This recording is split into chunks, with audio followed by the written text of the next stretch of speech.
বাংলাদেশের এই পাবনা জেলার বিশেষ করে বেড়া সাথিয়ায় আসলে মনে পড়ছে বিশ্ব ইসলামী আন্দোলনের অন্যতম সৈনিক, আমাদের অভিভাবক শহীদ মরহুম মাওলানা মতিয়ার রহমান নিজামী রহমতুল্লাহ আলাইহি।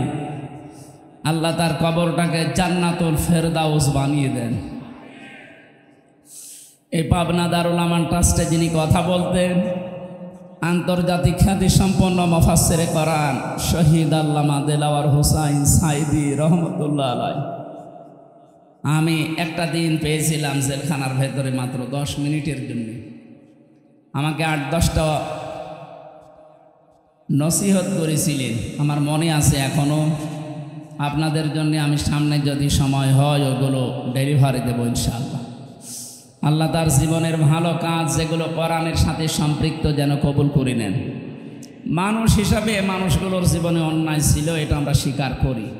মানুষ বলতেই ভুল আছে, সুতরাং যাদের নাম নিলাম এই মানুষগুলোকে আল্লাহ যেন তার গাফফার নামের খাতিরে সত্যি মাফ করে দেন। বলেন আমিন। এই কি আসছে আপনার মানুষ তো এরকম না। আরে ভাই, এটা তো রাজশাহী বিভাগ। কালকে ছিলাম লালমনিরহাট মাঠ গ্রামে, ওইটা ছিল রংপুর বিভাগ। ওই বিভাগের মানুষের নামে একটা ঝামেলা আছে, কি বলেন তো? সম্মানিত মা বোনেরা, আমরা মনে হয় কোন জায়গায় আছেন আমি জানি না, এখানে আছেন, আপনাদের জায়গা হচ্ছে না। আপনারা একটু সামনের দিকে যদি জায়গা থাকে, 1 হাত জায়গা থাকলেও, 1 বিঘত জায়গা থাকলেও একটু চেপে বসেন। এটা এখন জান্নাতের বাগান হয়ে গেছে। আপনারা যেখানে আছেন আমরা আছি, যদিও এটা কলেজের ময়দান, কিন্তু এটা এখন জান্নাতের বাগান। নবীজি বলেন, দুনিয়ার এই ময়দানে কেউ যদি কাউকে একটু জায়গা করে দেয় বসার, আল্লাহ নিজে জান্নাতের ভেতরে তার জন্য জায়গা করে দেবেন। সুতরাং আপনাদেরকে আমরা আহ্বান জানাচ্ছি, একটু নড়ে চড়ে তাদেরকে একটু বসতে দেন। মঞ্চে বসা ওলামায়ে কেরাম, সামনে বসা মুসলমান ভাইরা, পর্দার আড়ালের সম্মানিতা মা এবং বোনেরা, প্রশাসন দেখলাম এসেছে বহু, প্রশাসনের ভাইরা। এখন আর আপনাদের লাগবে না। আমি গত বছরও মনে হয় জেল থেকে বের হওয়ার পরে পাবনা দারুল আমান ট্রাস্টে অনুষ্ঠান ছিল, কিন্তু আপনারা আমারে আসতে দেন। কার ইশারায় দেননি আমরা জানি। সে মানুষগুলো কই? আজকে আসেন তো, এই যে মাইক ছেড়ে দিলাম, নেন, কেড়ে নিন। আজকে আপনি এমন জায়গায় আছেন জনসম্মুখে আর আসার ক্ষমতা নেই, অথচ ইমান যাদের সত্যিকার অর্থে আছে, এই যে হাদিস বললাম, ভালো কাজ দেখলে যাদের ভালো লাগে, অন্যায় দেখলে যাদের কাছে খারাপ লাগে, এদের ইমান আছে। এই ইমান অনুযায়ী এবং যারা এলেম পায়, এলেম অনুযায়ী যারা কাজ করে। আজকে 4টা কথা আছে আয়াতে সফল হওয়ার জন্যে, আমরা ওইগুলো তাফসীরের সাথে মিলানোর চেষ্টা চালাবো ইনশাআল্লাহ। এটা রাজনৈতিক মঞ্চ নয়, আর আমি রাজনৈতিক ওই রকম ফিগারও না। যারা আছে রাজনৈতিক ওই ময়দানে, তারা ওই ময়দানের কথা বলবে। আমাদের অভিভাবক, আমাদের মাথার তাজ, আমাদের মুরব্বী ডাক্তার শফিকুর রহমান আমিরে জামাত আমাদেরকে আদেশ দিয়েছেন, নির্দেশ দিয়েছেন তাফসির মাহফিলগুলোতে তাফসির করার জন্যে। রাজনৈতিক কথাবার্তা বলার, প্রচলিত রাজনৈতিক কথা যেটা, এটা বলার দরকার নেই। এখানে কোরআনের হাদিসের কথা বলবেন, এইটাই আমাদের রাজনীতি। এই কথা বুঝতেছেন? সুতরাং আমরা এই ধাঁচে কথা বলতে চাই। আল্লাহ যেন আমাকে ওই তাওফিক ভিক্ষা দেন, বলে না আমি। 2টা কথা বলেছিলাম, ইমান যারা আনবে এবং ইমানের দাবি অনুযায়ী যারা এলেম অনুযায়ী আমল করবে। আমার প্রথম প্রশ্ন, অনেকেই বলবেন আমার ইমান আছে। হ্যাঁ, ইমান থাকে না কয়েকটা কাজ করলে। আল্লাহ এই পৃথিবীতে বানিয়েছেন এবং আইন চলবে তার, এই ঘোষণা দিয়েছেন। আলা আলাহুল খালকু ওয়াল আমরু, এই আয়াত আমি বানালাম। বলেন, সূরা আরাফের ভেতরে আছে, আমি বানিয়েছি, আমার আইন চলবে। সুতরাং আল্লাহর আইন বাদ দিয়ে এই বাংলাদেশে যারা অন্য কারো বানানো আইন প্রতিষ্ঠা করতে চাচ্ছেন, আপনার ইমান নেই। আপনি যাই বলেন, আপনি নামাজ পড়েন আর রোজা রাখেন আর অন্য যাই কাজ করেন, আমি সংশোধন করলাম, এখন আপনার বিবেকের ব্যাপার। আল্লাহর আইন বাদ বাদ দিয়ে পৃথিবীর অন্য কারো আইন যদি এই দেশে কেউ প্রতিষ্ঠা করার জন্য রাজনীতি করেন, আন্দোলন করেন, চেষ্টা করেন, আপনার ঈমান নেই। এটা আমি বানালাম। সূরা বাকারা 2 নম্বর পারা 4 নম্বর পৃষ্ঠা 3 নম্বর লাইনে আয়াতটা আর এক জায়গায় আছে, আন্নাল কুওয়াতা লিল্লাহি জামিআ, সমস্ত ক্ষমতার উৎসকে। কিন্তু বাংলাদেশে বহু রাজনৈতিক দলের গঠনতন্ত্রে লেখা আছে ক্ষমতার উৎস জনগণ। এই আয়াতের সাথে পুরা সাংঘর্ষিক। বাংলাদেশ জামাত ইসলামের গঠনতন্ত্রে এইটা লেখা ছিল না, এই জন্য তাদের নিবন্ধন পর্যন্ত জালেমরা বাতিল করে দিয়েছিল। আপনি কেমন ইমানদার যে আপনার নিবন্ধন বাতিল হয় না, আর এদেরটা বাতিল হয়ে যায় শুধু আল্লাহর উপরে এই কথাটা লেখা থাকার কারণে। যদিও আল্লাহ এখন 5 দিন পরে যারা নিষিদ্ধ করেছিল 5 দিন আগে, 5 দিনের ভেতরে আল্লাহ তাদেরকে নিজের হাতেই নিষিদ্ধ করে দিয়েছে। আপনি দেখেন বাস্তবে যাদের নিষিদ্ধ করা হয়েছে ওদেরকে এখন অনেকে বৈধতা দেওয়ার জন্য বিভিন্ন জায়গায় কথা চলছে। এদেশের অন্তর্বর্তীকালীন সরকার যিনি আছেন তিনি বুঝে শুনেই তাদেরকে নিষিদ্ধ করেছে। এদের নিষিদ্ধ হওয়ার পেছনে 100 কারণ আমার এই মোবাইলে আছে, 100। ওদেরকে বৈধতা দেওয়ার একটা কারণ আপনার কাছে নেই। যারা জাতি, বর্ণ, ধর্ম কিচ্ছু দেখে না, মানুষ পেলেই কুপিয়ে মারে। এই যে বিশ্বজিৎকে, ও দেখেছিল যে হিন্দু বেটা কিনা। আমার সাথে ওই শাওন ছিল ছেলে। বললাম ভাই আপনি একটা হিন্দুকেও ছাড়লেন না। বলছে মাথায় আমাকে এই চিন্তা ঢুকিয়ে দিয়েছে উপরে যারা ছিল যে মেরে ফেলা লাগবে, শিবির পেলেই আমি মারতাম। ও আমারে বারবার বলছিল যে ভাই শিবির মিবির কি, আমি তো মুসলমানই না, আমি ফুল হাতা, আমি হাফ হাতাও না। ফুল হাতা বোঝেন? এটা আমিও বুঝতাম না, ওই সময় ওর মুখ থেকে শুনলাম। আমাদের যিনি জেলার ছিল উনিও ফুল হাতা, দেবদুলাল, নাম শুনেই বোঝা যাচ্ছে যে ছাতা ফুল হাতাই হবে। বলেন তো একটা হিন্দু মানুষ তাকে আপনি শিবির বলে মেরে ফেললেন। এরকম একটা দুইটা না, জাহাঙ্গীরনগর বিশ্ববিদ্যালয়ে 100টা মহিলার ইজ্জত যারা মিষ্টি বিলাতে পারে এরা তারা। এদেরকে আপনি নিষিদ্ধ করার 100 কারণ আমি জানি। বৈধতা দেওয়ার একটা কারণ বলেন তো যে হ্যাঁ এই কারণে তাদের বৈধতা দেওয়া যায়, বলেন।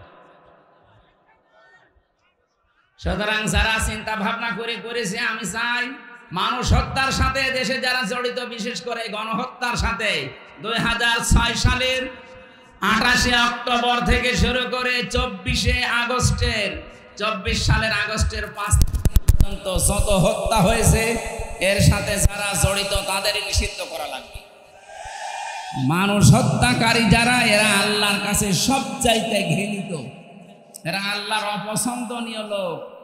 সূরা নিসা 93 নম্বর আয়াতে আছে 4টা শাস্তির কথা আল্লাহ দিয়েছেন যারা মানুষ হত্যা করে। ওমা ইয়াকতুল মুমিনা মুতাআম্মিদান ফাজাযাউহু জাহান্নাম। 1 নম্বরে তাদের পুরস্কার আল্লাহ জাহান্নামে দেবে। 2 নম্বরে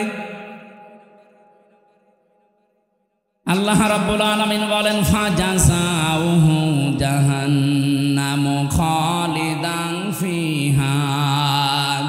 মানুষ হত্যাকারী যারা, বিশেষ করে মুমিন হত্যাকারী, এদের প্রথম পুরস্কার আল্লাহ জাহান্নামে দিয়ে শেষ করে দেবে না, চিরকাল সেখানে থাকা লাগবে।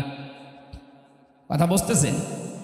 শুধু এতটুকু আল্লাহ শেষ করেননি, অগাদিবাল্লাহু আলাইহি, আল্লাহ রেগে থাকবেন তাদের উপরে, অলানাহু, তাদের উপর আল্লাহ নিজে বরদোয়া দেবেন, লানত দেবেন, ওয়া'আদ্দা লাহু আযাবান আযীমা, তাদের জন্য যন্ত্রণাদায়ক শাস্তি আল্লাহ রেডি করে রাখছেন। বলেন নাউজুবিল্লাহ। আপনি আর কাজ পেলেন না, মানুষ হত্যাটাকেই বেছে নিলেন। গণহত্যার সাথে যারা জড়িত, পৃথিবীর ইতিহাস তাদেরকে ঘৃণিত করে ছেড়ে দিয়েছে। হিটলার, চেঙ্গিস খান, এই কথা বলছেন। এই মানুষগুলো মানুষ হত্যার সাথে জড়িত ছিল। একটা জীবনের মূল্য আল্লাহর কাছে এত বেশি। কোরআন পড়ে আমি 3টি পাপের শাস্তি পেয়েছি ডবল। আপনি একটা অপরাধ করলে আপনার শাস্তি একটা হবে। মান জাবিল হাসানাতি ফালাহু আশরু আমসালিহা ওয়া মান জাবিস সাইয়্যাতি ফালা ইউজা ইল্লা মিসলাহা ওয়া হুম লা ইউযলামুন। বলেন আল্লাহু আকবার। কোরআনে কারীম জানাচ্ছে কোন মানুষ যদি একটা ভালো কাজ করে আল্লাহ কমপক্ষে 10 গুণ তাকে নেকি বৃদ্ধি করে দেয়। সিস্টেম অপর পৃষ্ঠায় দেখুন, কোন মানুষ যদি একটা অন্যায় কাজ করে তার শাস্তি আল্লাহ অতটুকুই দেবেন, একটা, তার উপরে জুলুম করা হবে না। কিন্তু এই 3টা পাপের শাস্তি আল্লাহ আলাদা ভাবে বর্ণনা দিচ্ছেন। এই 3টা পাপ যারা দুনিয়ায় করবে তাদের শাস্তি একটা না, ডবল হবে। يضاعف له العذاب يوم القيامة إلى آخر آية। সূরা ফুরকান 19 নম্বর পারার 5 নম্বর পৃষ্ঠার 1ম নম্বর লাইনের 69 নম্বর আয়াতের প্রথম অংশে আছে আল্লাহ বলেন তাদের শাস্তি আমি ডবল দেব। কাদের? এর আগে আল্লাহ 3টা কথা জানিয়েছেন, ভালো করে মিলাবেন। আমি জানি আমাদের রাজশাহী, খুলনা, রংপুর এই সমস্ত বিভাগে এই গোনাগুলো আছে, কিন্তু হালকা, এগুলো বেশি চট্টগ্রাম আর সিলেটে। দেখেন তো আমাদের এলাকায় যে সমস্ত জেলায় আছে কিনা। ওয়াল্লাযীনা লা ইয়াদউনা মা'আল্লাহি ইলাহান আখার। 1 নম্বরে দুনিয়ায় যারা আল্লাহকে ডাকে কিন্তু পাশাপাশি অন্য কাউকে জুড়ে দেয়। যখন আল্লাহর জিকির করছে সুবহানাল্লাহ, আলহামদুলিল্লাহ, লা ইলাহা ইল্লাল্লাহ, আল্লাহ আল্লাহ, এরপরে দেখবেন ইয়ালি বাবা, শালি বাবা, কেবলা বাবা, কেল্লা বাবা, ফতে বাবা। আমি জানি এই এলাকায় এসব এখনো হয়নি, আছে কিছু হালকা, এগুলো চলছে বেশি। চট্টগ্রাম আর সিলেট বিভাগের ওই জেলাগুলোতে ওরা 180 মাইল বেগে চালাচ্ছে। আমি নাম ধরি না, তারপরও সতর্ক করার জন্য বললাম। এই যে আমার তাহেরি ভাই, কি জিকির বলেন তো, কেল্লা বাবা, ফতে বাবা। ফতে বাবার নামে কোনো জিকির আছে? এখানে শব্দ ছিল মা'আল্লাহি ইলাহান আখারা, আল্লাহকে ডাকে না তা না, ডাকে, তার সাথে সাথে অন্য কাউকে যারা ডাকে তাদের শাস্তি হবে কয়টা বলেন? ডবল হবে, ডবল। যেহেতু রেকর্ড হচ্ছে, এটা সারা বাংলাদেশে কালকে ছড়াবে। যারা জেনে হোক না জেনে হোক এই গোনায় আছেন, আপনি এখনই থামবেন। আল্লাহ বাদে অন্য কারো জিকির করা মানুষের জন্য জায়েজ নেই। এমনকি নবীজিরও জিকির হবে না, নবীজির দরুদ হবে। কথা বুঝতেছেন? যেখানে নবীজির জিকির করা জায়েজ নেই, কিসের কেল্লা বাবা, কিসের ফতে বাবা? আজকে থেকে সতর্ক হবেন। এই ধান্দায় কিন্তু ওরা মানুষকে জাহান্নামে নিয়ে যাচ্ছে। এরপরও যদি আপনি সতর্ক না হয়ে ওদের মতো জিকির করেন, যান, আপনাকে আমি আরো ঠেলে দিচ্ছি। 2 নম্বরে ওয়ালা ইয়াকতুলুনান নাফসাল্লাতী হারামাল্লাহু ইল্লা বিল হক। অন্যায়ভাবে যাদেরকে হত্যা করা হয়, 2024 সালের 5 আগস্টের আগ পর্যন্ত যাদেরকে মারা হয়েছে, একটাও আদালত কর্তৃক নির্দেশনা ছিল। আপনি কোথায় পেলেন? যেভাবেই হোক আপনি মেরে ফেলেছেন, আর মানুষ হত্যা করার জন্য আপনার শাস্তি হবে, আল্লাহ বলছেন ডবল। কথা বলেন না কেন? আজ এই মানুষগুলো এখনো পর্যন্ত বিশ্বের মডলদের স্বীকৃতি পাওয়ার জন্য বিভিন্ন মিথ্যা কথা মানুষকে শোনাচ্ছে। বিশেষ করে এই 8-10 দিন এটা বেশি চলছে। যারা 2 বোন মিলে পালিয়ে গেছে, ওরা 2 জনই এখন বিশ্বের মানুষকে কথা জানাচ্ছে যে আমরা নির্বাচিত ছিলাম, আমাদেরকে উৎখাত করা হয়েছে। এটা ডাহা মিথ্যা কথা। আপনি যদি এখন কোনো ঘোড়াকে জিজ্ঞাসা করেন যে 15.5 বছরে বাংলাদেশের নির্বাচন হয়েছে, ও হাসবে, কথা বলবে 15.5 বছরে নির্বাচন হইল কবে? 154 জন নির্বাচনের আগেই তো ঘোষণা হয়ে যায়, যেখানে 151 জন হলে সরকার গঠন করা যায়। কথা বলেন না কেন? তার মানে ওই নির্বাচন হয়নি। দ্বিতীয় যেটা দেখলাম, দিনের ভোট রাতেই হয়ে গেল, তো নির্বাচন হলো কখন? আর বাকি আমি তো ছেলে ছিলাম, আমি জানি না। আমার মনে হয় বাকিটাও এরকম আল্লাহর রাস্তায় গেছে। কথা বলে না কেন? এইরকম ডাহা মিথ্যা কথা একটা হাসি মানুষ বলতে পারে, পারে ওই রকম হাসি হলে পারে।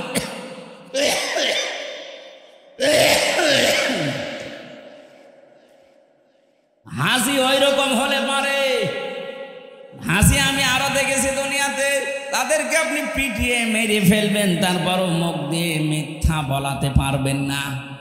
কারণ আল্লাহর ঘর যে দেখে আসে, এরপরও যদি ওর হেদায়েত না হয়, ওর কপালে আর হেদায়েত নেই। কোরআনে কারিমে আল্লাহ জানিয়েছেন, ইন্না আউয়ালা বাইতি উবদিআ লিন-নাসি লাল্লাযী বিবাক্কাতা মুবারাকান ওয়া হুদাল লিল আলামিন। এই পৃথিবীর প্রথম ঘর এই কাবা, যেটা বাক্কা মক্কায় অবস্থিত। এর ভেতরে মোবারক কিছু জিনিস দেওয়া আছে, বরকতময় জিনিস আছে। এই কাবাকে আল্লাহ বরকতময় করে দিয়েছেন। শুধু না, ওয়া হুদান লিল আলামিন, বিশ্বের মানুষের জন্য এটা একটা হেদায়াত। এটা কি? কাবা শরীফ দেখে আসার পরও আপনি মিথ্যা ছাড়তে পারেন না, তার মানে আপনার কপালে হেদায়েত নেই। কথা বলেন না কেন?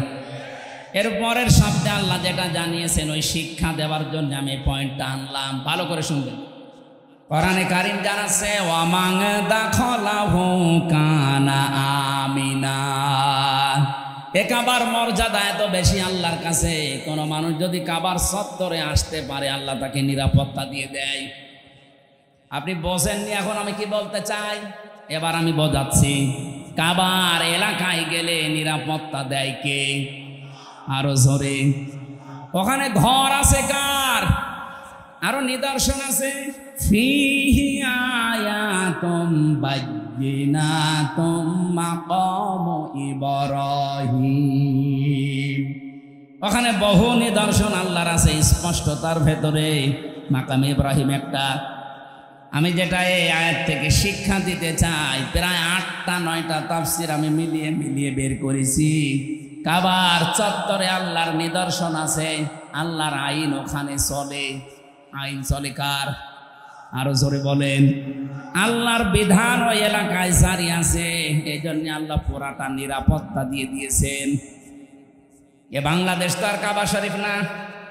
কথা বলেন না কেন? কাবা থেকে এই বাংলার দূরত্ব 6000 কিলোমিটার। এটাকে যদি আপনি শান্তি, স্বস্তি, নিরাপত্তা দিয়ে বেষ্টন করে দিতে চান, একটা পদ্ধতি আছে। আল্লাহ পাক বলেন, আল্লাযীনা আমানু ওয়া লাম ইয়ালবিসু ঈমানাহুম বিযুলমিন উলাইকা লাহুমুল আমন। ইলা আখির আয়াত। সূরা আন-নাম 82 নম্বর আয়াতের প্রথম অংশে আছে, তোমরা যারা ঈমান আনবে আর ঈমানের সাথে যদি জুলুমকে মিশ্রণ না করো, এখানে জুলমিন আই শিরকিন, ঈমানের সাথে যদি শিরিক মিশ্রণ না করো, আমি আল্লাহ নিজে বলছি উলাইকা। এইভাবে আল্লাহ দেখিয়েছেন, এটা ইসমে ইশারা। আল্লাহ পাক বলেন, এই হাতের আমার কুদরতি হাত, এভাবে ইঙ্গিত দিয়ে এই পাবনা বেড়া কলেজ ময়দানে যারা বসে আছে তাদেরকে আমি বলছি, এই মানুষগুলো যদি তাদের ঈমানের সাথে শিরিকের জুলুমের মিশ্রণ না করে, আমি আল্লাহ নিজে গ্যারান্টি দিলাম, তাদেরকে আমি আল্লাহ নিজের পক্ষ থেকে নিরাপত্তা দিয়ে দেব। কাবার চত্বরে নিরাপত্তা দেয় কে? আরো জোরে। আমাদের এই 56,000 বর্গ মাইল যদি আমরা নিরাপত্তার বেষ্টনী দিতে চাই, এই মুহূর্তে বাংলার জনগণকে সিদ্ধান্ত নেওয়া লাগবে, শিরিকের সাথে জুলুমের সাথে আমার ঈমানকে আমি মিশ্রণ ঘটাবো না। আল্লাহর ওয়াদা সত্য না মিথ্যা?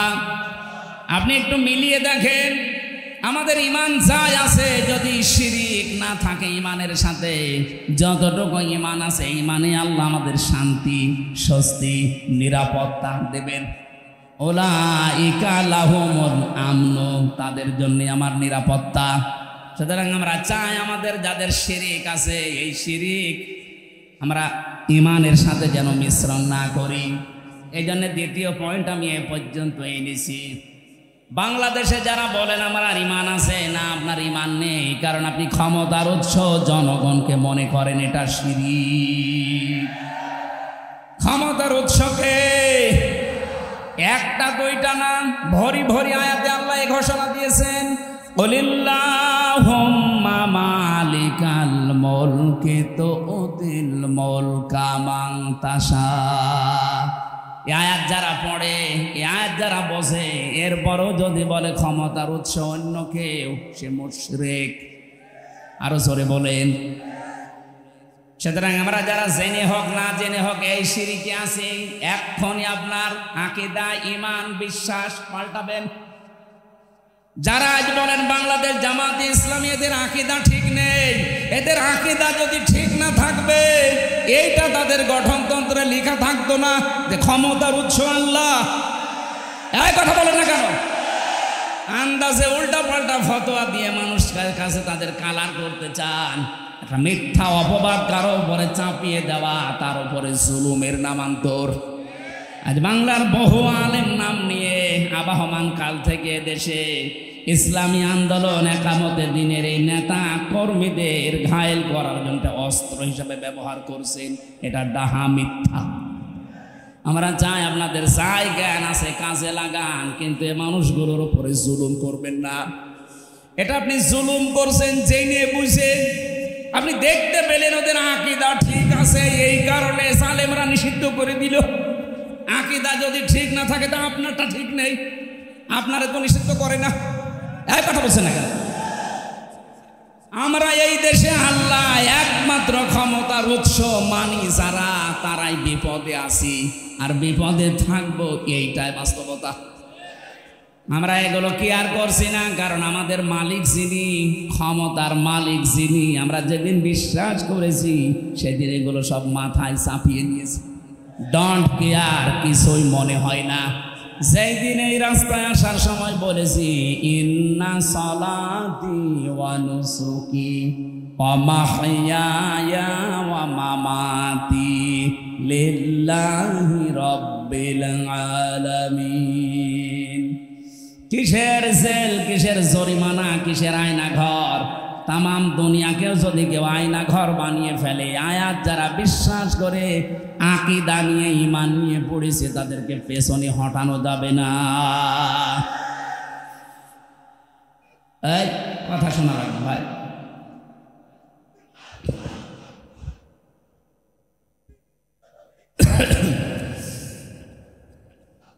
আমার ভাই, আমি জানি দেশে বহু মানুষের ঈমানটা আছে, এই জন্য আপনাকে আমি বাঁচাতে চাই আজকের এই অনুষ্ঠানের মাধ্যমে।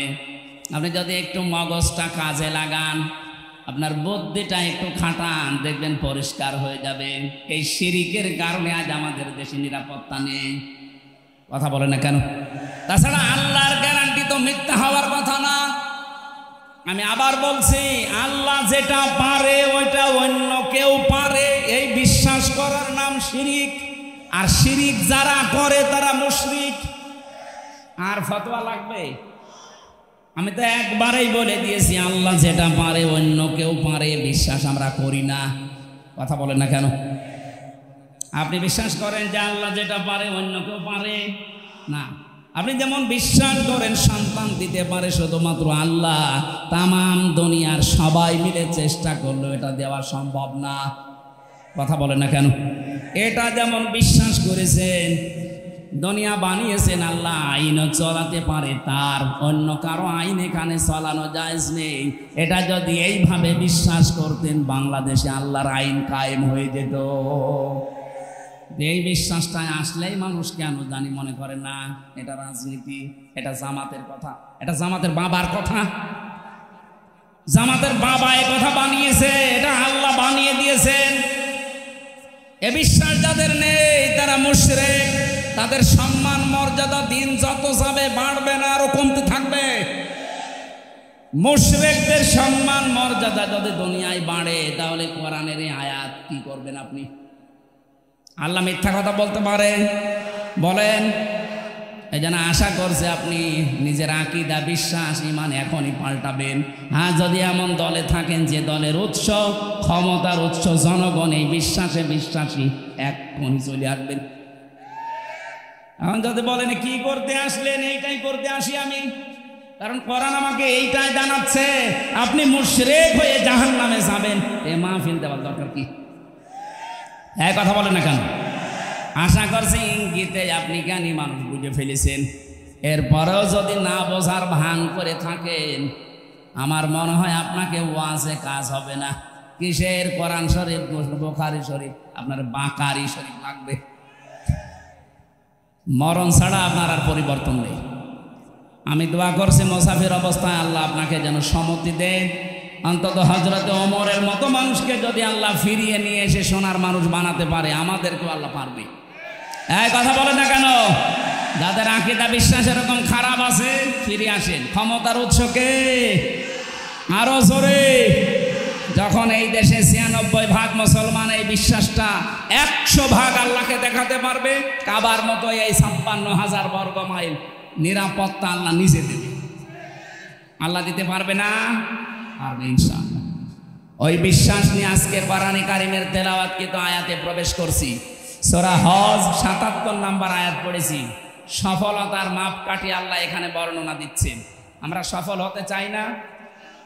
আল্লাহ রাব্বুল আলামিন বলেন, ইয়া আইয়ুহাল্লাযীনা আমানু, ওহে যারা ঈমানের দাবি করো, খুব ভালোবাসা নিয়ে বলছি তোমাদেরকে। কোরআন শরীফে আল্লাহ এই আয়াতটা দিয়েছেন 89 জায়গায়। 89 বার ঈমান যারা এনেছে তাদেরকে আল্লাহ এই আদর দিয়ে ডাক দিয়েছেন, ইয়া আইয়ুহাল্লাযীনা আমানু। বলেন আল্লাহু আকবার। এত আদর করে আল্লাহ ডাক দিলেন, ইরকাউ, রুকু করো, ওয়াসজুদু, সিজদা করো, ওয়াবুদু রাব্বাকুম, তোমার রবের ইবাদত করো, ওয়াফআলুল খায়রা, ভালো ভালো কাজ করো, লাআল্লাকুম তুফলিহুন, আশা করা যায় জীবন সফল হয়ে যাবে। এই ওয়াজটা করলেন কে বলেন তো? নাকি আমি ওয়াজ বানালাম? তাহলে আমাদের এখন সফলতার মাপকাঠি, প্রথম জীবনে আমাদের রুকু থাকা লাগবে। রুকু মানে কি? না না, রুকুর ৯৯টা অর্থ আছে। কোন মানুষকে আল্লাহ রাব্বুল আলামিন কোরআনে কারিমে সূরা বাকারার ভেতরে এসেছে, ওয়াকিমুস সালাতা ওয়া আতুজ যাকাতা ওয়ারকাউ মা'আর রাকিঈন। দুনিয়াতে নামাজ কায়েম করো, সম্পদ থাকলে যাকাত আদায় করো, আর রুকুকারীদের সাথে রুকু করো। তার মানে দুইটা অর্থ এখানে। ১ নম্বরে জামাতবদ্ধ হয়ে জামাতের সাথে নামাজ পড়ো। ২ নম্বরে আল্লাহর বিধানকে এই জামাতে নামাজ পড়তে গিয়ে যে ২৭টা শিক্ষা পাওয়া যায়, ওগুলো ব্যক্তি, পরিবার, সমাজ, রাষ্ট্রে দাঁড় করাও। জোরে বলেন সুবহানাল্লাহ। ২৭টা বিষয় আমি পেয়েছি তাফসিরে এই রুকু শব্দের ভেতরে। আপনি যদি সত্যি আল্লাহকে রুকু দিতে চান, এটা আল্লাহর একটা বিধান। এই বিধান পালন করতে গিয়ে যেমন কাতারবদ্ধ হয়েছেন, কোন দল মত দেখেছেন? আরো জোরে বলেন। রুকু আল্লাহর বিধান পালন করার জন্য যখন আপনি দাঁড়িয়ে যান, কেউ কি এই চিন্তা করে দাঁড়ায় যে আমার দুই পাশে যারা দাঁড়াবে শুধু জামাত ইসলাম দাঁড়াবে, অন্য কেউ দাঁড়ালে আমি ওরে পেছনে দিয়ে দেব? কথা বলেন না কেন? এখানে যেমন আপনার মন উদার, আল্লাহ এইটাই আপনাকে পরিবার, সমাজ এবং রাষ্ট্রে দেখাতে চাই। ও হামজা, এখানে যেমন আল্লাহর একটা বিধান তুমি পালন করবে, রুকু, এটার জন্য যেমন সব এক হয়ে গেছো, এখান থেকে শেষ করে যখন ব্যক্তি, পরিবার, সমাজ আর রাষ্ট্রে যাবে, তখনও আল্লাহর একটা দুইটা বিধান নেই, এরকম রুকুর মতো বিধান আছে ৪৯৯টা। কোরআনে আল্লাহ বিধান দিয়েছেন ৫০০টা, ওখানে কায়েম হবে মাত্র একটা। এখনো কয়টা আছে? ৪৯৯টা এই বিধান। এগুলো আর নামাজের ভেতরে নেই, এগুলো আছে ব্যক্তি, পরিবার, সমাজ, রাষ্ট্রে। ওইগুলো যে আমি আল্লাহকে দেখাতে হবে, তাহলে তোমার রুকু কবুল হবে। আয়াতের দ্বিতীয় অর্থ এইটাই পেয়েছি, এখানে যে রুকু দিলি এই রুকুটা জামাতবদ্ধ হয়ে দিয়েছ, এভাবে জামাতবদ্ধ হয়ে আল্লাহর আইনগুলো প্রতিষ্ঠার জন্য কাজ করবা, এর নাম রুকু। এ কাজটা মানুষ এখনো বোঝে না, বুঝলেও অনেকে শুধু রাজনীতি রাজনীতি এই গন্ধ খোঁজে। এখানে রাজনীতি পেলেন কোথায় আপনি? রুকু করার জন্য আল্লাহর আদেশ, ওয়ারকাউ মা'আর রাকিঈন, রুকুকারীদের সাথে রুকু করো। এই আয়াতের অর্থ কয়টা বললাম? আরো জোরে বলেন। আপনি এবার জীবনে মানেন কোনটা? প্রথমটা হয়তো মানেন, আজান হলে রুকু দিতে যান, জামাতের সহিত নামাজ পড়েন। রুকুর অর্থ তো শুধু একটা মানলে হবে না, আরো আছে। 2 নম্বর অর্থ, আল্লাহর এই রুকুকে পরিবার সমাজ রাষ্ট্রে আপনাকে দেখাতে হবে যে হ্যাঁ আমরা রুকু করি। এই যে যারা বাংলাদেশে তাওবা করছি আমরা, অনেক মানুষ আছে শুধু আস্তাগফিরুল্লাহ পড়ে শেষ করে দিচ্ছেন। না, আপনার তাওবা এভাবে হবে না। এটা তো একটা বাক্য মাত্র।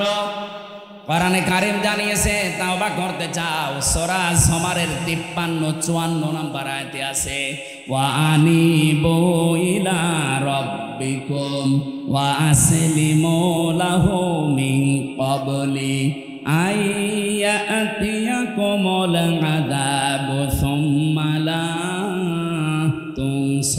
তুনসারুন। আল্লাহ পাক বলেন, 1 নম্বরে তোকে আমার দিকে ফিরে আসা লাগবে, যে আনিবু ইলা রাব্বিকুম, তোর রবের দিকে ফিরে আসা লাগবে, ওয়া আসলিমু, সারেন্ডার করা লাগবে। ওই রুকু মানে যেমন মাথা ঝোঁকানো, আসলিমু মানে মাথা ঝোঁকানো, সারেন্ডার করা। আপনাকে আল্লাহর দিকে 1 নম্বরে ফিরে আসা লাগবে। 2 নম্বরে সমর্থন, আল্লাহর যত আছে, আল্লাহর আইন আছে, তার সামনে সারেন্ডার করা লাগবে, আত্মসমর্পণ। এই 2টা কাজ আপনি কখন করবেন? 41 সালে। কথা বলেন না কেন? যারা টার্গেট দিয়েছেন, আপনি কার উপরে ভরসা করে টার্গেট দিলেন? আপনার কি আজরাইলের সাথে কথা হয়?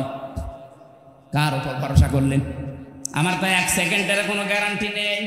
আর আপনি এরকম মুরব্বী মানুষ, 76 বছর বয়স, আর আপনি টার্গেট দিচ্ছেন 41 সাল।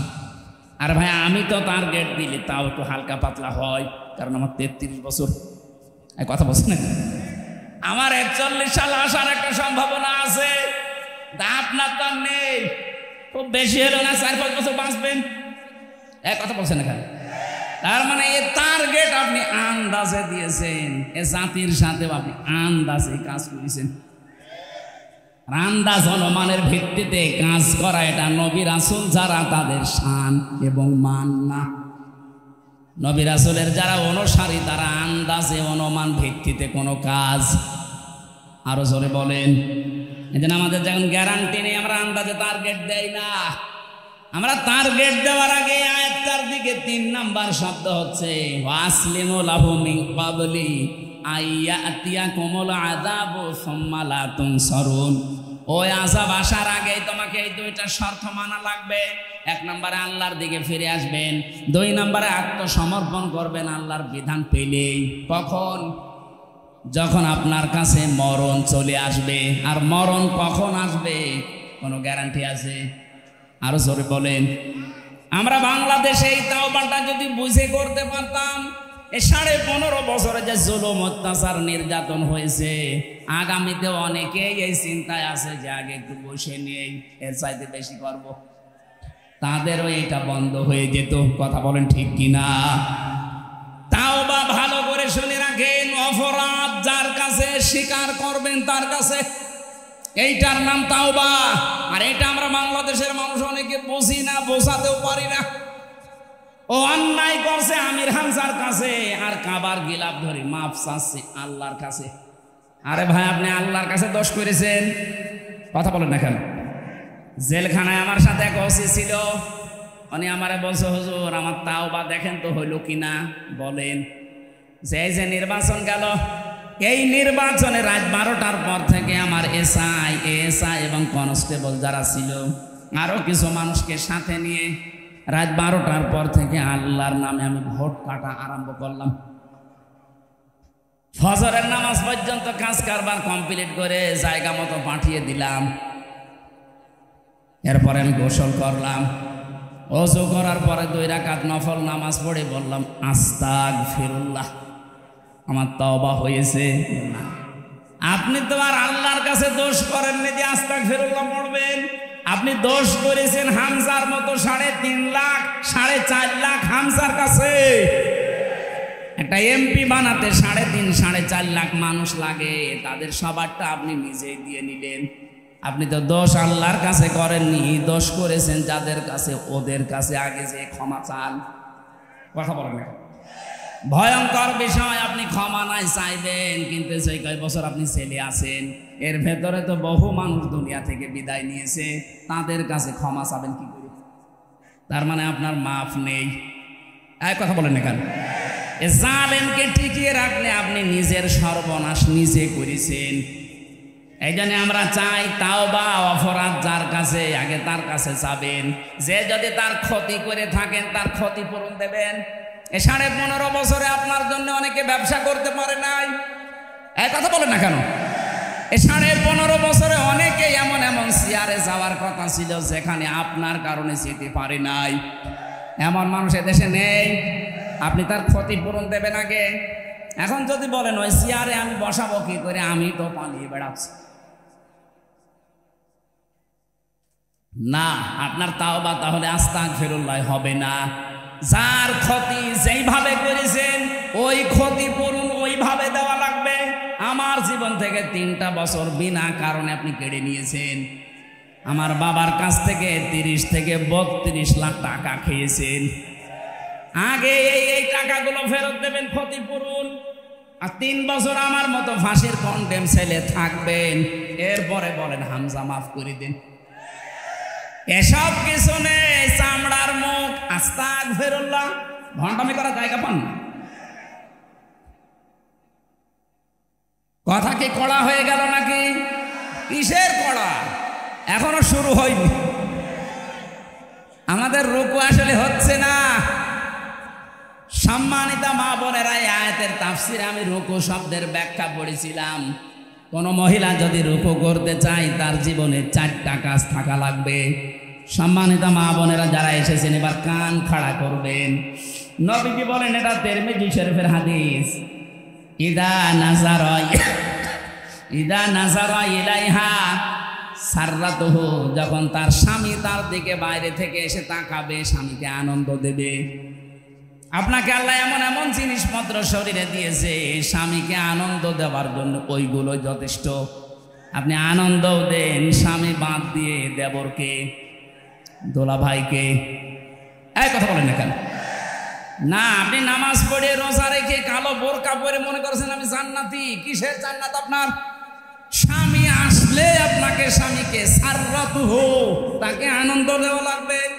সে যেভাবেই হোক, অঙ্গভঙ্গি দিয়ে হোক, সাজগোজ দিয়ে হোক, যদি দরকার হয় কাঁতো কুতো দেওয়া লাগে তাও দেব। বুড়ো মানুষ কাঁতো কুতো দিয়ে হবে না, অন্য কিছু করা লাগবে। 2 নম্বরে ওয়াইদা গাবা আনহা হাফিজাতুহু, স্বামী যখন বাইরে চলে যাবে তখন তার সম্পদ, তার সন্তান, আপনার ইজ্জত, আপনার সম্ভ্রম, আপনার লজ্জাস্থান, আপনার শরীর, এগুলো হেফাজত করে রাখবেন। এটা নেককার মহিলার 2 নাম্বার গুণ। অথচ হাজারো আল্লাহওয়ালা মেয়ে মানুষ মনে হয় স্বামী বাইরে চলে গেলে মনে হচ্ছে দিন পেয়েছে। মোবাইলে সারা দিন কার সাথে আল্লাহর রাস্তায় গল্প করে, অথচ মেয়ে লোক মোবাইলে কোন ভাষা নিয়ে কথা বলবে আল্লাহ সেই ভাষা পর্যন্ত দিয়েছে। সূরা আহজাবের 32 নম্বর আয়াত, হে মেয়েরা, যদি মোবাইলে হোক, পর্দার আড়াল থেকে হোক, হিজাবের বাইরে থেকে কথা বলতে চাও, কথা বলবা সঠিক, মিথ্যা কথা বলবা না, কিন্তু ভাষা হবে দুঃখ, রাগ রাগ ভাব। কিন্তু আপনার মোবাইলের কথা শুনলে মনে হয় অনেকেই প্রেমে পড়ে যায়। এই কথা বলছেন। আশা করছি আপনি মোবাইলের ভাষা বুঝতে পেরেছেন, কিভাবে কথা বলবেন। আননোন নাম্বার যদি আসে ধরবেন, ধরার পরে সালাম দেবেন। এরপরে যদি দেখেন না যে খোকার বাবা না, ওই যে 14 জন পুরুষের সাথে দেখা করা যায় যাচ্ছে, ওই 14 জন না, আপনার বাবা, আপনার ভাই, এরকম 14 জন আছে। সূরা নিসার 21 নম্বর 22 নম্বর আয়াতের তাফসীর দেখে নেবেন। এই 14 জন পুরুষ মানুষ বাদ দিয়ে পৃথিবীর কেউ, এমনকি কাবা শরীফের ইমামও যদি কল দেয়, কথা বলবেন সঠিক, মিথ্যা কথা বলবেন না, তো ভাষা করবেন এমন আপনার কথা শুনে যেন মনে করে আল্লাহ এ কি মহিলা না আজরাইল। আর যদি শাবনূরের কণ্ঠে কেমন আছেন বিআই সাহেব, ওইভাবে মোলায়েম কণ্ঠ দিয়ে শুরু করেন, ও মনে করবে কাজ হচ্ছে। 2-4 দিন, 8 দিন, 10 দিন, 1 মাস পরে দেখবেন আপনারে নিয়ে আল্লাহর রাস্তায় চিল্লাই গেছে। চিল্লা বলা ঠিক হইল না, আল্লাহর রাস্তায় চিল্লা। 3 নাম্বারটা বলার জন্য আমি হাদিসটা বলছিলাম। মেয়েরা এবার সাবধান, সম্মানিতা মা বোন যারা এসেছেন, আমি এইটা বলার জন্য কিন্তু হাদিসটা এনেছিলাম। সত্যি কথা বলছি। অতুইনু আলা দীনি যাওজাতিহা, নবীজি বলেন নেককার মহিলা রুকু করছে তো ওই মহিলা, যেই মহিলা তার স্বামীকে দ্বীনের কাজ করার জন্য সাহায্য করে, উদ্বুদ্ধ করে, আর সময় দেয়।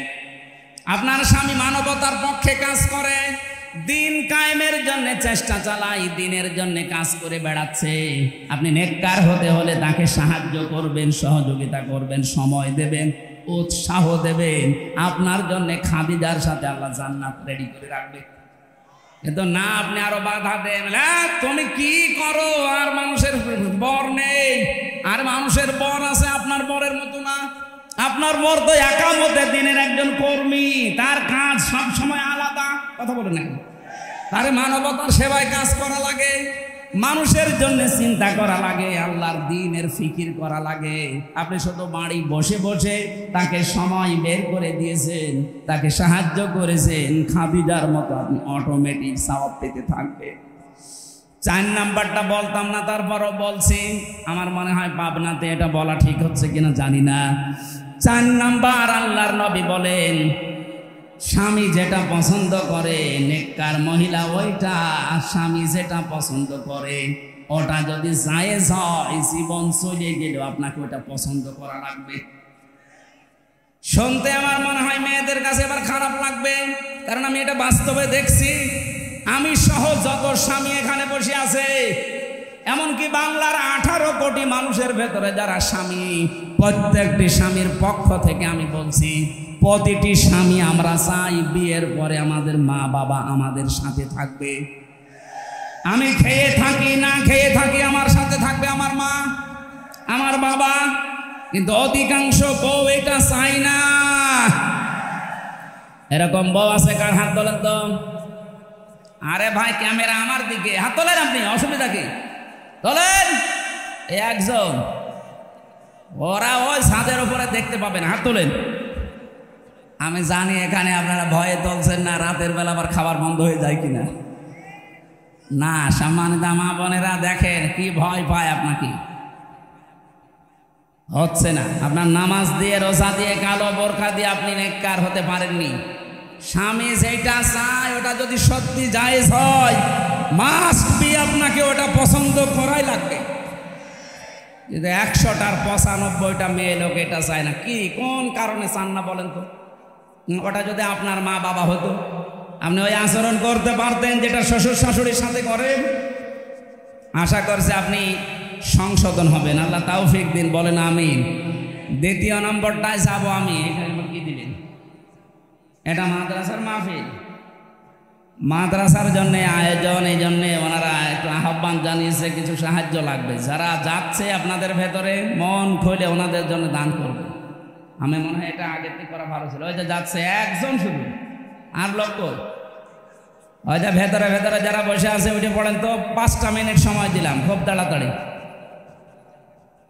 আমার জেলখানায় বসে বসে 3টা বছরে আমি আমিরে জামাত ডাক্তার শফিকুর রহমান, অধ্যাপক মিয়া গোলাম পারোয়ার, এনাদের সাথে ছিলাম। বেশিরভাগ ছিলাম মাওলানা মামুনুল হকের সাথে। যে সমস্ত বইগুলো আমি নোট করেছিলাম, পরবর্তীতে বই লিখেছি। ও যে গাড়ি আছে গেটের সামনে, যাওয়ার সময় নিয়েছেন, কাজে লাগবে, অনেক তথ্য দেওয়া আছে। সৃষ্টি জগৎ নিয়ে বইটা কেবল 4-5 দিন আগে বের হয়েছে। চা তো মনে হয় যে সেই রওশনের সাথে মতো ঠান্ডা হয়ে গেছে। এই এখনই না ভাই, এখনো তো কেবল 4:55, 5টা বাজে, এখনো সময় আছে। নাকি মাগরিব কয়টায়? সময় আছে এখনো। ভাই একটু বসেন। এই কানেকশনের কথা বললে মানুষের, আমার মনে হয় পাবনাতে আর একটা মাহফিল নেওয়া আছে, পাবনা দারুল আমান ট্রাস্টে, 21শে জানুয়ারি। 21শে জানুয়ারি রাত 9টায়। আর মেয়েদের জন্য আছে কি, এটা কি, আগামী 10শে ডিসেম্বর। কয়টা এটা? রাতের বেলা পাবনা শাহজাদপুর বিসিক বাস স্ট্যান্ড।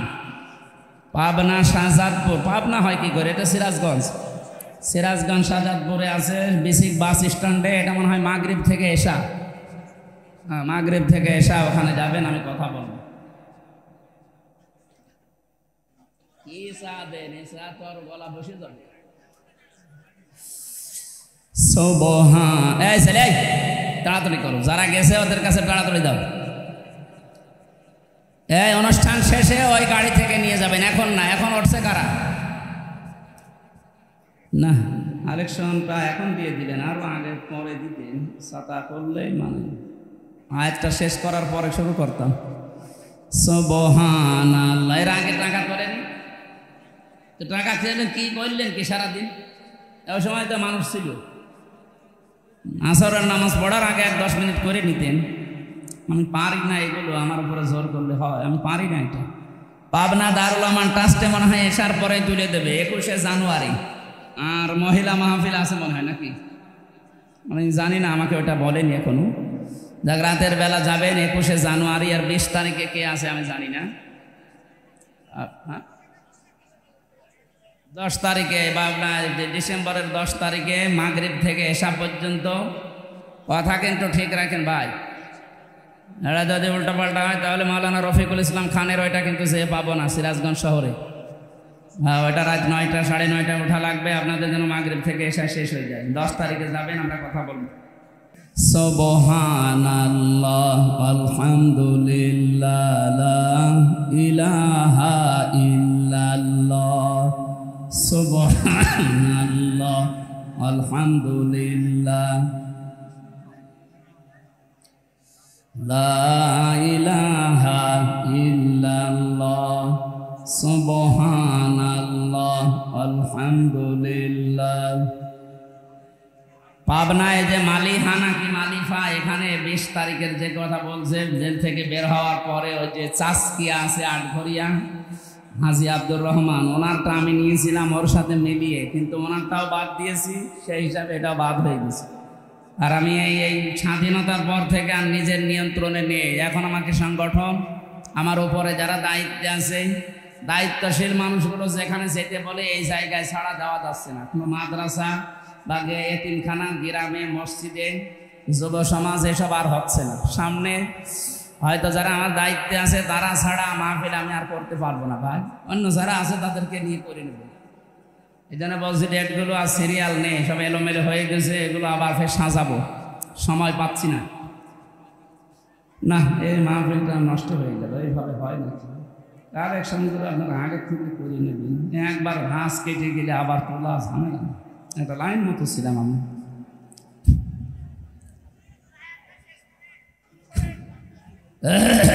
আরে ভাই, একে একটা দুইটা শব্দ, লক্ষ লক্ষ কথা এক একটা শব্দের ভেতরে আল্লাহ দিয়েছে। রুকু শব্দের এত অর্থ পেয়েছি আমি তাফসিরে, এগুলো তাফসির আকারে বলতে গেলে তো সময় লাগে। রাতের বেলা দেবেন মাহফিল, দিনের বেলায় মাহফিলে গ্যাঞ্জাম হয় আর আমিও কথা তুলতে পারি না। রাতের বেলা দেবেন, যে কয়টা হয় হোক, সারা বছর করা লাগবে কোনো মানে আছে? সাইদি সাহেব বলতো না, এক জেলায় একটা দিলেই যা যথেষ্ট, গ্রামে গ্রামে নিয়ে আসা লাগে। আগামীতে মনে হয় এটা আর হবে না। আমাদের যিনি একেবারে সর্বোচ্চ দায়িত্বশীল, উনি আমাকে জানিয়ে দিয়েছে আগামীতে মাহফিল করলে সর্বোচ্চ এক জেলায় 2টা, এই মাথায় ওই মাথায়। এই গ্রামে গ্রামে আর দেওয়ার দরকার নেই, লেখাপড়া করে করে তাফসির আকারে কথা বলবে, সেই হিসাবে বলা লাগবে। আমি মনে হয় কি হবে বলতে পারছি না, কারণ ওনার কথা মতো আমাদের চলা লাগবে। আগামীতে এইটা আর করবেন না, সব মিলে ট্রাস্টে দেবেন। নয়তো হয় পাবনা ওখান থেকে আরো 30 কিলো 40 কিলো দূরে, সেখানে এই মাথায় ওই মাথায় এরকম মিলিয়ে নেবেন, আমরা কথা বলবো। আল্লাহুম্মা আমিন। ربنا آتنا في الدنيا حسنة وفي الآخرة حسنة وقنا عذاب النار رب ارحمهما كما ربياني صغيرا আল্লাহ তাআলা দিনের বেলায় হাজারো কাজ বাদ দিয়ে আমরা সবাই ছুটে এসেছিলাম কোরআনে কারীম শোনার জন্য। যতটুকুই শুনেছি সফল হওয়ার জন্য আল্লাহ জীবনে তুমি চূড়ান্ত সফলতা দিয়ে দাও। তোমার শান্তি স্বস্তি নিরাপত্তা পাওয়ার জন্য যে বিধান দিলে শিরিক মুক্ত হওয়া লাগবে, জুলুম মুক্ত হওয়া লাগবে। বাংলাদেশের ৫৬,০০০ মা বর্গ মাইলকে আল্লাহ জুলুম আর শিরিক মুক্ত করে দাও। তোমার পক্ষ থেকে আমান নিরাপত্তা দাও। এ মাহফিলের আয়োজন করতে গিয়ে যারা শ্রম দিয়েছে এদেরকে কবুল করে নাও। আমাদের প্রধান অতিথি ডাক্তার আব্দুল বাসেদ খান কবুল করো। আমাদের মুরব্বী মাওলানা আব্দুর রহিম সাহেব এসেছে মঞ্জুর করো। যত মানুষ এই জেলার মাটির নিচে আছে আল্লাহ কোরআনের ইজ্জতে মাফ করে দাও। সম্মানিত মা বোনদেরকে অনেক বেশি ভালোবাসি। আল্লাহ ওদের যে দায়িত্বের কথা বললাম মেহেরবানি করে এদের প্র্যাকটিক্যাল লাইফ এগুলো মেনে চলার তৌফিক দাও। আমি নিজে অসুস্থ, জেল থেকে বের হয়ে এখনো পর্যন্ত আমি স্বাভাবিক হতে পারি নাই। আল্লাহ আমার এদের তোফাহুয়াশফিন রোগ যদি তুমি দিয়ে থাকো, সুস্থতাও তুমি দিয়ে থাকো। আমরা অসুস্থ হলে তো তুমি শেফা দাও। আমাদের জাতির পিতা ইব্রাহিম নবীর এই দোয়াকে কবুল করে নাও। আল্লাহ তুমি আমার শরীরকে আগের স্বাভাবিক অবস্থায় ফিরিয়ে দাও। কখন কার কাছে আজরাইল কোন সময় পাঠাবে জানি না। যখনই আজরাইল আসবে তোমার ওই কালামটা আমাদের মুখে দিয়ে দিও, লা ইলাহা ইল্লাল্লাহু মুহাম্মাদুর রাসূলুল্লাহ।